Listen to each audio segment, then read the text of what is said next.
روئے زمین پر حجر اسود جنت کی سوغات کے طور پر خانہ کعبہ میں موجود ہے۔ اسی طرح اللہ کے پیغمبر حضرت سلیمان علیہ السلام کی انگوٹھی کے بارے میں یہی بات کہی جاتی ہے کہ اس کو اللہ نے جنت سے زمین پر اتارا تھا، لیکن اس انگوٹھی کے بارے میں اب تک یہ باتیں راز ہی ہیں کہ حضرت سلیمان علیہ السلام کی وفات کے بعد یہ کس کے پاس پہنچی اور دوبارہ سے یہ کب آشکار ہوگی۔ حضرت داؤد علیہ السلام کی وفات کے بعد آپ کو بہت ہی کم عمری یعنی کہ 13 سال کی عمر میں ہی سلطنت مل گئی۔ آپ علیہ السلام اللہ کے برگزیدہ نبی تھے۔ آپ علیہ السلام کا سلسلہ نسب حضرت ابراہیم علیہ السلام سے جا ملتا ہے۔ سمجھا جاتا ہے کہ انہوں نے متحدہ فلسطین پر حکومت کی اور ان کے بعد ملک فلسطین کے 2 حصے شمالی اور جنوبی ہو گئے۔ حضرت سلیمان علیہ السلام کو آقا دو عالم صلی اللہ علیہ وآلہ وسلم سے خاص محبت تھی۔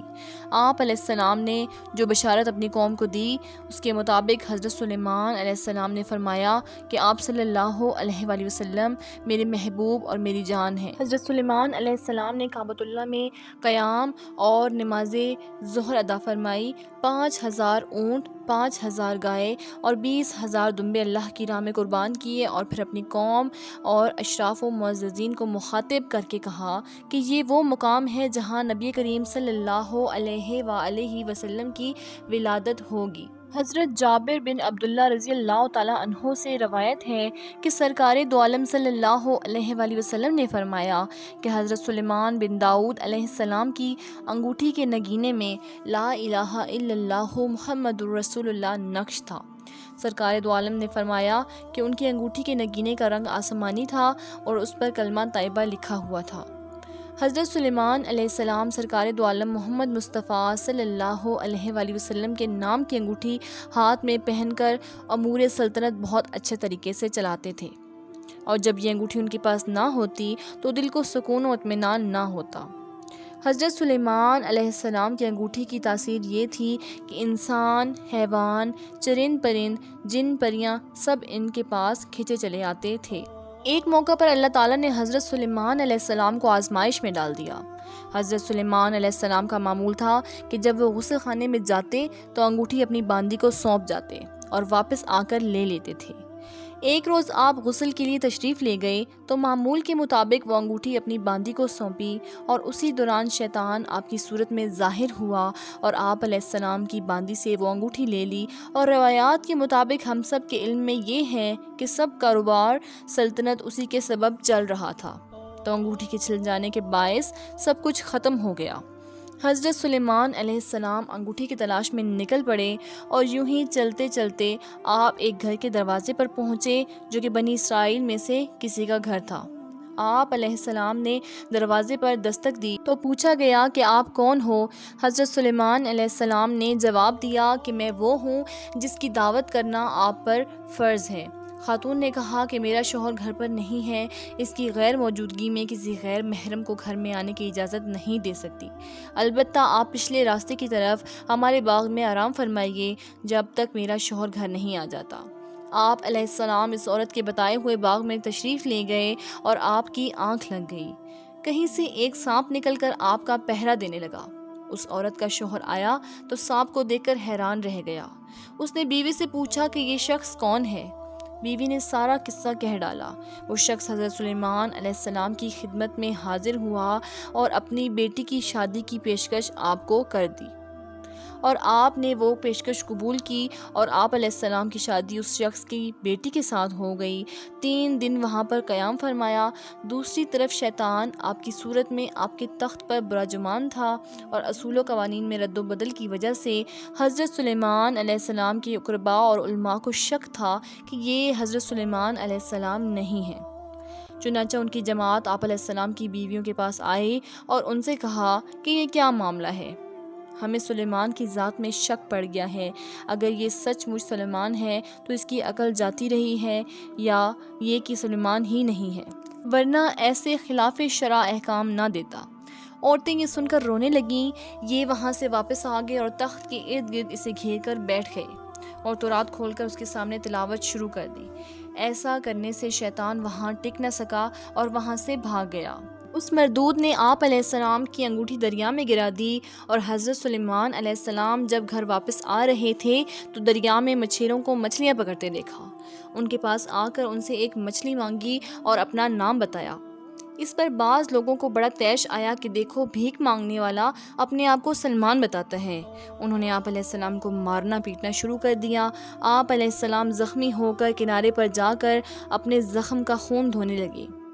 بعض ماہی گیروں کو آپ پر رحم آ گیا کہ ایک ساحل کو خواہ مخواہ مارا گیا ہے، جاؤ بھائی اسے 2 مچھلیاں دے آؤ، بھوکا ہے بھون کر کھائے گا۔ چنانچہ وہ مچھلیاں آپ کو دینے آئے، اور بھوک کی وجہ سے آپ اپنے زخم اور خون کو صاف کرنا بھول گئے اور جلدی سے مچھلی کا پیٹ چاک کرنے بیٹھ گئے۔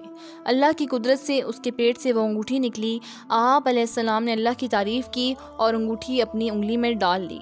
اس وقت پرندوں نے آ کر آپ پر سایہ کر لیا، اور لوگوں نے آپ علیہ السلام کو پہچان لیا اور آپ سے معذرت کرنے لگے۔ آپ علیہ السلام نے فرمایا کہ یہ سب اللہ کا امر تھا اور اللہ کی طرف سے ایک امتحان تھا۔ آپ آئے اور اپنے تخت پر بیٹھ گئے اور حکم دیا کہ اس شیطان کو جہاں بھی ہو گرفتار کر کے لاؤ۔ چنانچہ اسے قید کر لیا گیا، اور آپ نے اسے ایک لوہے کے صندوق میں بند کیا اور کفن لگا کر اس پر اپنی مہر لگا دی اور سمندر میں پھینکوا دیا، جو قیامت تک وہیں رہے گا۔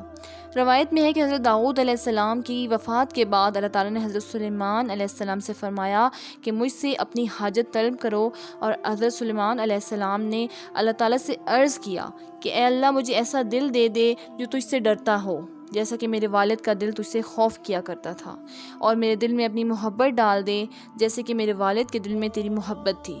اس پر اللہ تعالیٰ بہت خوش ہوا کہ میرا بندہ میری حاجت کا طلبگار ہے اور مجھ سے میری محبت مانگ رہا ہے۔ مجھے اپنی قسم میں سے اتنی بڑی سلطنت دوں گا جو اس کے بعد کسی کو نہ ملے۔ پھر اللہ نے ان کے ماتحت ہواؤں کو کر دیا اور جنات کو بھی ان کے ماتحت بنا دیا، اور اسی قدر ملک و مال پر بھی انہیں حساب قیامت سے آزاد کر دیا۔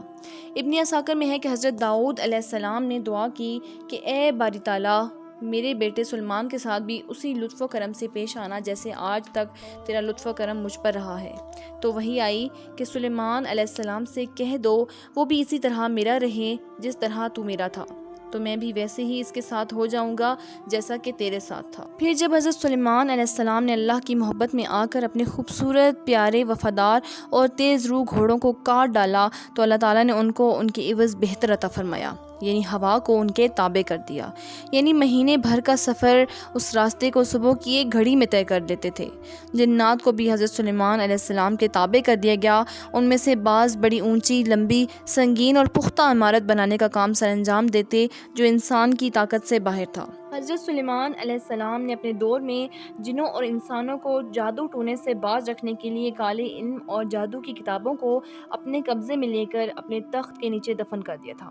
سلطان صلاح الدین ایوبی کے دور میں بنی اسرائیل کی ٹیمپسٹ نے وہ کتابیں سرنگ کھود کر نکال لیں، اور اب یہ قوم اس خواہش میں ہے کہ اس انگوٹھی کو حاصل کر کے دنیا پر حکمرانی کا خواب پورا کر سکے، اور اسی خواب کو پورا کرنے کے لیے آج تک اس انگوٹھی کو تلاش کر رہے ہیں۔ لیکن یہ انگوٹھی آج تک نہ کسی کافر کو ملی ہے اور نہ ہی ملے گی، کیونکہ یہ انگوٹھی مرد مومن کی نشانی ہے، اور اس کا استعمال بھی انہی کافروں کے خلاف ہوگا، کیونکہ حضرت سلیمان علیہ السلام کے پاس یہ انگوٹھی حضرت داؤد علیہ السلام کی طرف سے آئی تھی، تو یہودی اسے حضرت داؤد علیہ السلام کی ملکیت سمجھتے ہیں، جبکہ مسلمانوں کے نزدیک یہ حضرت سلیمان علیہ السلام کی ملکیت ہے۔ جبکہ یہودیوں کا ماننا یہ ہے کہ حضرت سلیمان علیہ السلام اور حضرت داؤد علیہ السلام بنی اسرائیل سے تعلق رکھتے تھے، تو اس انگوٹھی پر بھی یہودیوں کا حق ان سے زیادہ ہے۔ یہودیوں کے پرچم میں 5 کونوں والا ستارہ، جسے لارڈ آف ڈیوڈ کے نام دیا گیا ہے، یہ بھی اسی انگوٹھی کی چھوی ہے۔ بہرحال یہ انگوٹھی حضرت سلیمان علیہ السلام کی وفات کے بعد کہاں گئی، اس کا علم اللہ کے سوا کسی کو نہیں، لیکن مختلف روایات میں آتا ہے کہ قیامت کے قریب یہ انگوٹھی دوبارہ ظاہر ہوگی اور اس پر لگی حق تعالیٰ کی مہر کے باعث یہ حق و باطل کو الگ کر دے گی۔